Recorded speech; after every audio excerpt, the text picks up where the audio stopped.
little mock up and see what we got.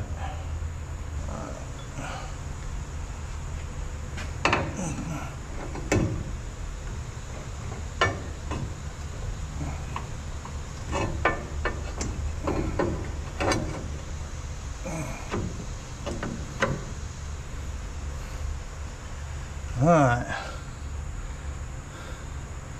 something kind of like that. We got complete weld on the back, mostly complete on the front.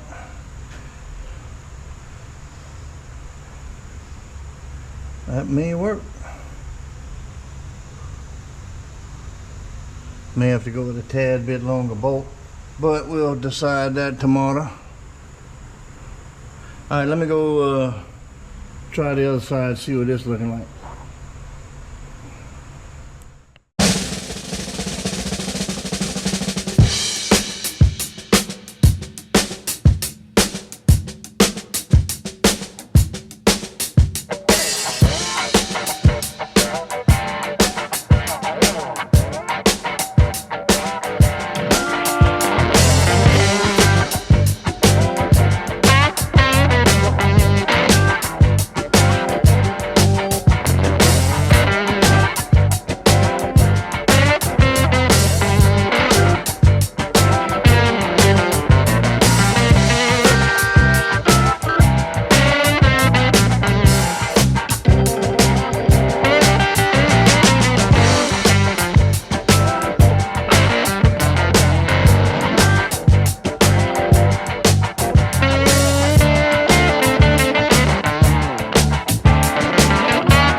Well, I can live with that.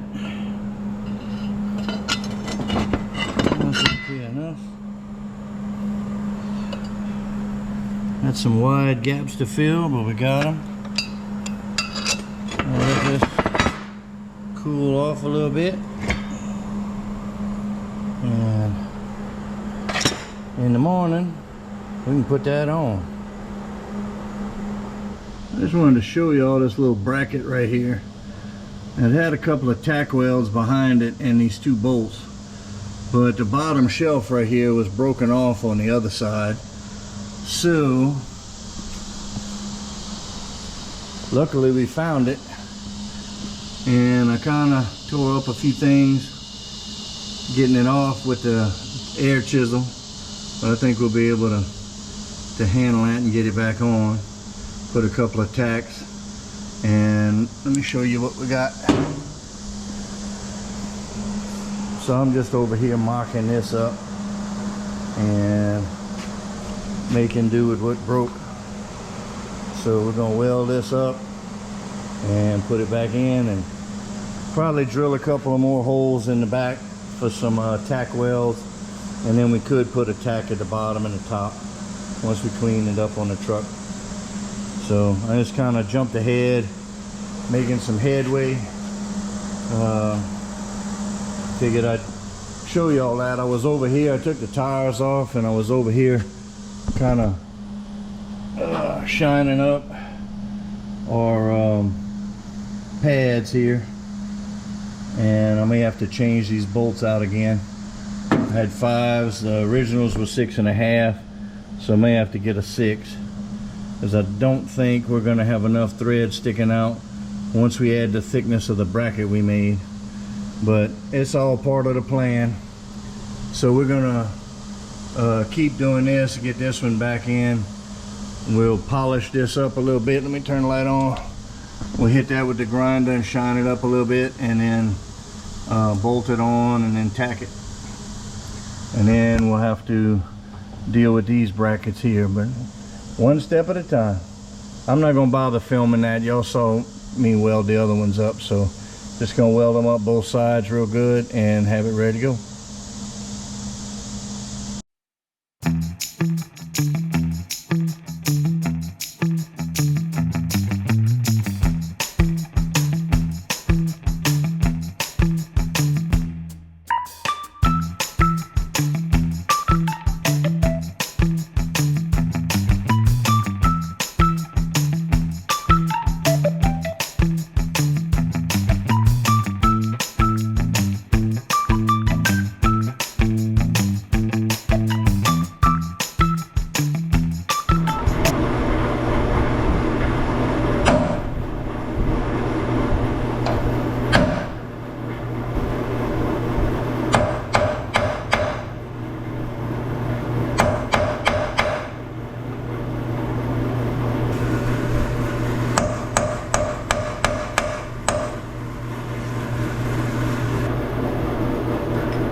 Alright kids, this is what we come up with. So we were able to cut these off, knock the rivets out, get some bolts, and fabricate our little pieces here. And the only reason I don't have all this assembly on footage is because I took it apart 5,000 times to cut and shape and fiddle with. So we got these spacing off our bushings here, and then y'all already saw these. So we got everything kind of torqued in a little bit and ready for welding. And let's see if I can get up in here.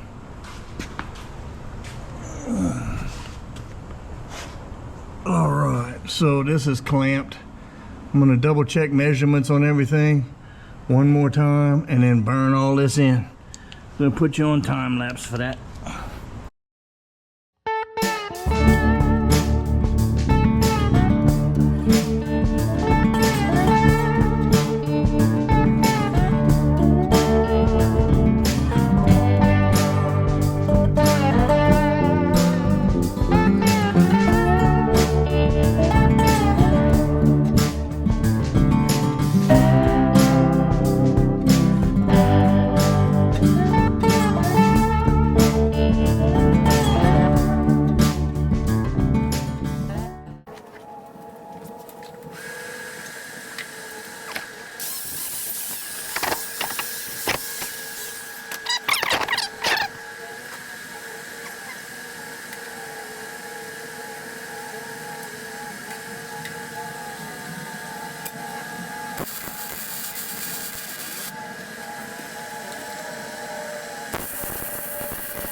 Let's see what we got going on here. So got our bushings kind of mocked up in here. What we did is we took a 3x4, I believe. Let that plane pass. Or the oil field helicopter. All right, so we got a 3x4, and I just used a milling bit, or basically kind of like a hole saw, to pop a 40, well, call it 1 3/4 hole for the bushings to sit in. And this runs right across to there. And then let me jump out of here. And so I was kind of thinking that we could come in here with our 3-inch, but it's lining up right on the bushing. So our 3-inch may have to end up being here, which would be welded solid all the way around here. A couple of maybe some 5/8 bolts here, and maybe a little reinforcement. We'll see how what goes. It's kind of a mock it up and see what you got. Now this is tightening up a little bit, but you can see up here we got a little, I don't know, maybe a 1/4 inch fingernail depth of gap. Evidently the thickness of the cab bottom on the 57 is not the same thickness as the cab the 96 that this bushing. Take the bolts out. This is the bolts that came with the set. Let's see, this poor case is in bad shape. So we had some, these are 4 inches, I think the other ones are 6, for the, you know, the depth of the bushings. So instead of using the nylock nuts, I wanted to use a regular nut, just so I can run them up tight by hand right now and get a good feel for it. I think y'all saw a little screw jack I got in the center. That's to kind of keep everything mashed up against the floor. It's not really doing that great of a job, but that's going to be for our final measurements, where we're going to put our holes and stuff. So that's kind of why I'm dealing with these washers, and probably should just go get some shorter bolts, but we'll see.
Alright guys, we got our holes drilled.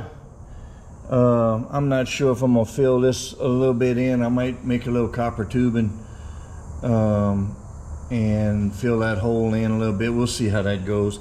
I may end up just bolting that up and putting a good little tack that would be easily grindable to you know, to be able to take this on and off, but I don't think this is going to come on and off. So anyhow, we'll see how that goes. I'm going to take the jack down, the angle iron.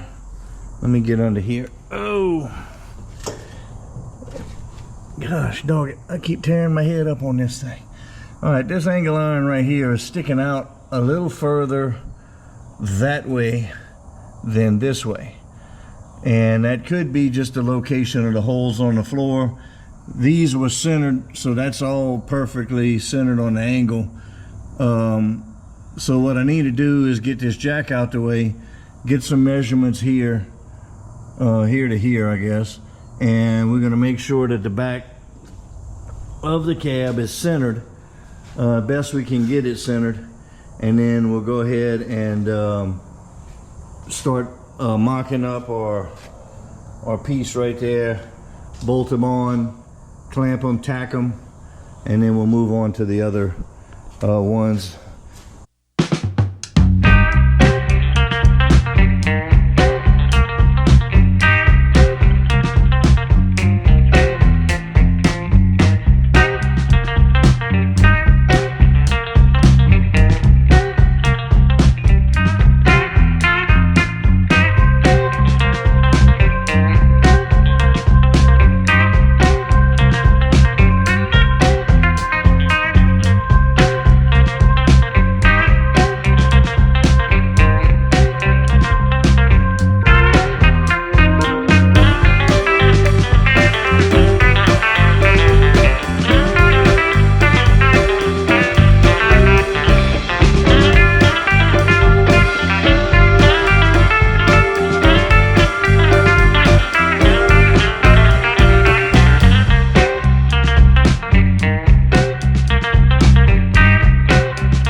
Alright, well, we're going to give this a shot. So I'm fighting these old cab mount bushings. I don't know if I got on film or not, that fighting the ones on the back that are kind of smushed, but these suckers are on there tight. And I was trying to figure out how to get them off. So I got a piece of 7/16 all thread, and that's going to screw up in here. And I just did the passenger side, and it popped off pretty good.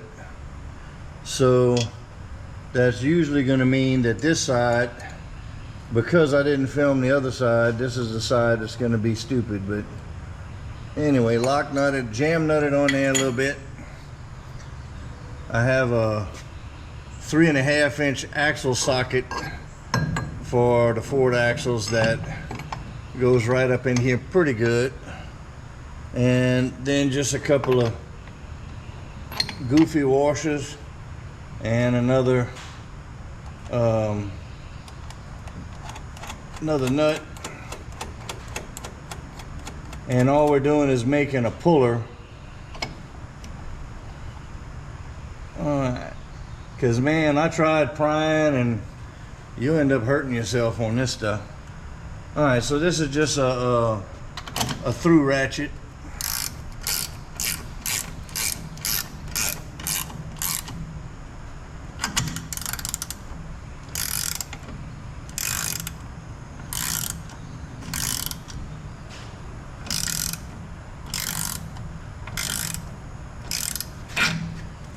Trying not to get myself in a finger busted position, but when this thing turns loose, it turns loose, or at least that's what the other side did.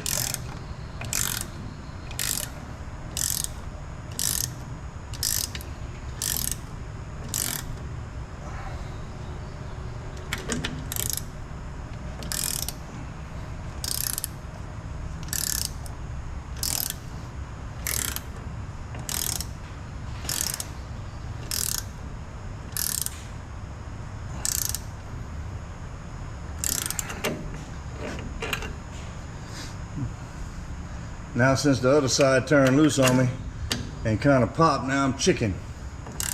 She's getting tight.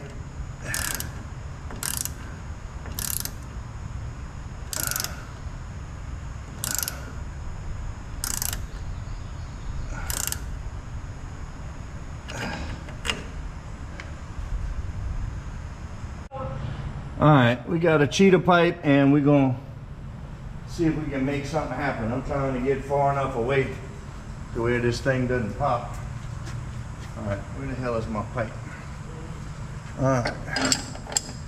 That top one is squished pretty good. All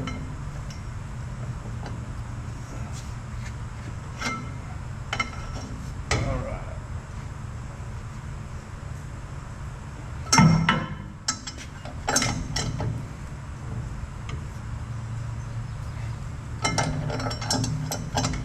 I guess this thing has to just tear the rubber. So we're gonna see what we can make happen.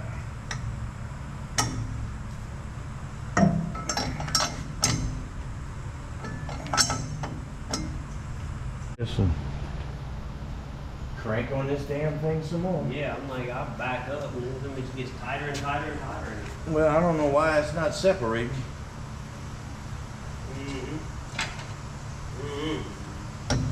I have to crank on it a few more times and just like, well, let's take it off and see what it did to it. There it is. That's what it did to it. Alright. He got scared when I said crank it a couple more times. He got scared. Well, a 5-foot cheetah pipe. It was getting ready to happen, but there it is. Alright. And simple as that.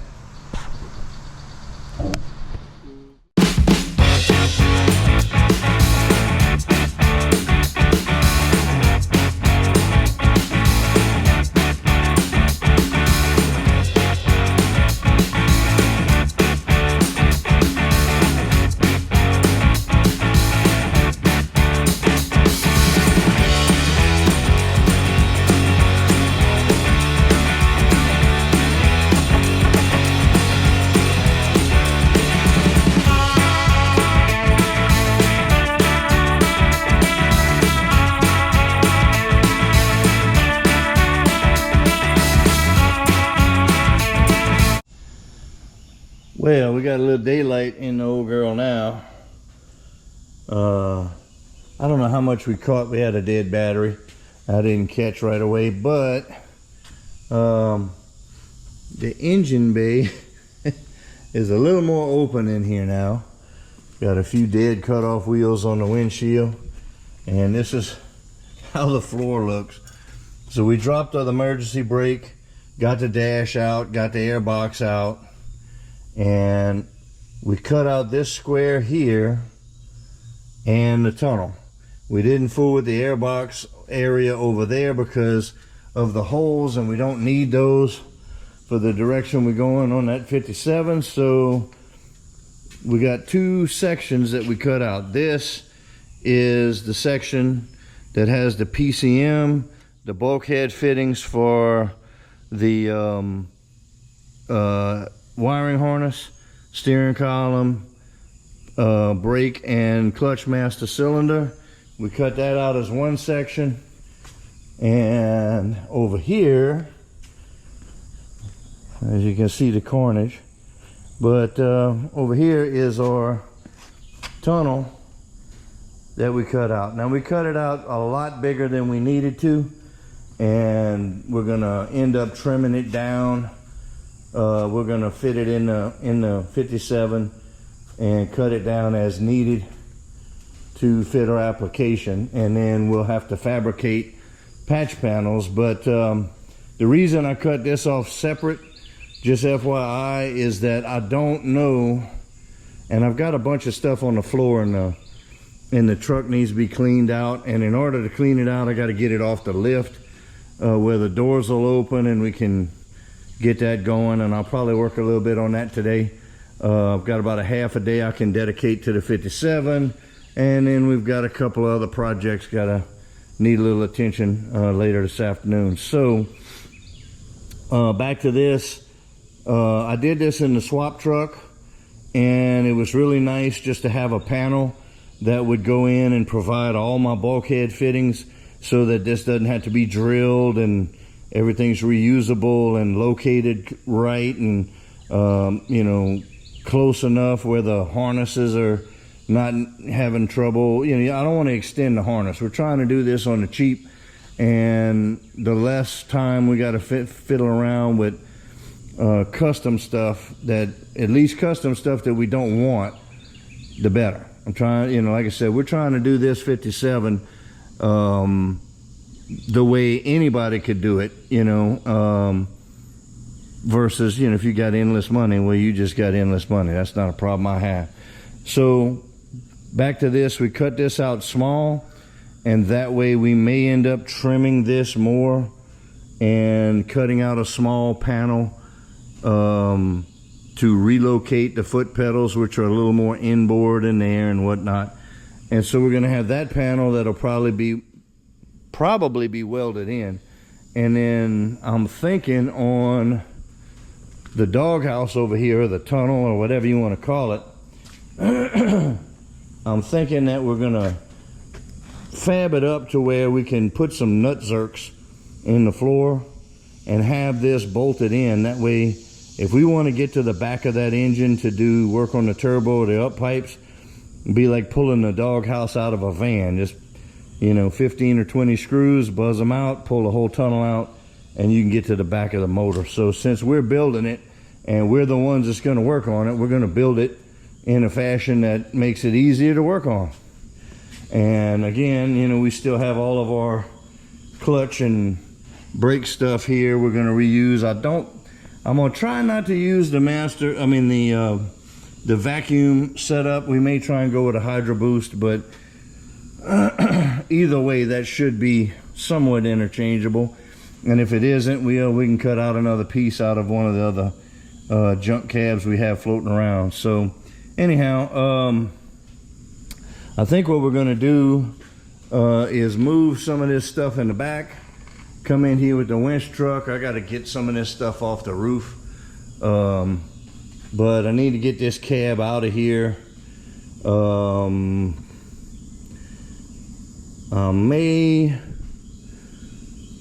While it's here, I may try and pull this condenser setup out, because that may be something that we use, but I can leave it in for right now. We're just going to take this, we're going to put it in bay 3 on the outside of that wall where it's close if we need to rob any more pieces off of it.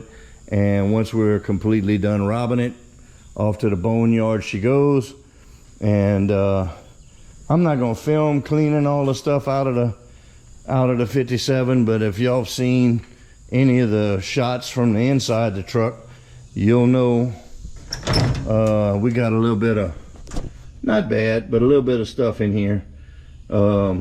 This is just a mat to kneel down on, but we got the steering column, the old doghouse cover, the heater box. So we're gonna clean this out, blow this out. It's still got a bunch of Texas sand and grit in here, and go from there. But you can see right here, this is what I was saying about saving that panel.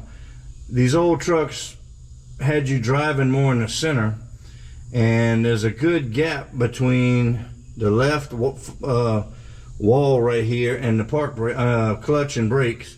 So we're going to see if that'll swap over. May end up using some of the old ones, I don't know. We're going to have to. It's like I have the weird thing about this is I have pretty much the finished or a version of the finished product in mind, and not a whole lot of steps in how to get there. I'm just trying to stay 2 or 3 steps ahead. So we got our bushings done. I'm going to redo the front here a little bit. I'm going to grind them down and redo them. My vertical MIGs, they're there, but they're not looking that great. So I'm going to doctor that up a little bit. And then once I have that done, she can get off the lift and roll back. We get the doors open, clean the cab out, find a place to put the stuff in there so we can get our big pieces and start mocking stuff up, you know, for the firewall. Goal right now is just to get the engine harness, which is on this cart here, engine bay harness in, and at least the small bulkhead fitting plate in under the dash, so that way we can put the dash wiring in, connect the two, and we can fire the old girl up. We still, you know, right now we wouldn't have a clutch or any of that stuff, but you know, just to make sure our wiring is done. We ran the truck a few times before we tore it apart, so it's always good to know that you got something going on from there. anyhow, that's what we're working on right now. Y'all seen footage of the welding up here, so I'm not going to get into that. And yes, I'm looking at the tires, so y'all don't trip out that the tires are pigeon-toed. I've got the jack down with most of the weight off of it, but the back touches before the front, and so the front has very little weight on it, so that's why that's looking like that. Actually, it still is a little pigeon-toed, even with the weight of the motor on it. That may settle down once we put the bumper on it. I'm not sure if I'm going back stock or I have another couple of bumper options, so hadn't gotten that far down the road yet. I think I have cool ideas going both ways on the bumpers, but one would add a decent little bit of front weight to it. We'll see how it goes. All right, let me get some of this cleaned up and some of that cleaned up, and I'll come back to y'all. I'm not gonna film all of that. That's just housekeeping stuff.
Alright guys, we got in here and cleaned the cab out, got all the grit and dirt and sand off the floor, picked up all of our pieces and parts that we've been taking off that we had in the cab, steering column, heating box, we pulled a gas tank and everything. So now we're ready to start addressing the hole in the floor and the dashboard. So with that in mind, I'm not sure if we're gonna do the floor first or the dash. I'm kind of thinking get everything out of the dash and the wiring and all that out that we don't need, and just have all that out the way so we can start working on this, get these pedals out. We're gonna have to relocate some stuff and whatnot, but we're gonna be moving on to that. I think we're getting a little long right now, so I think we'll call it quits for this one.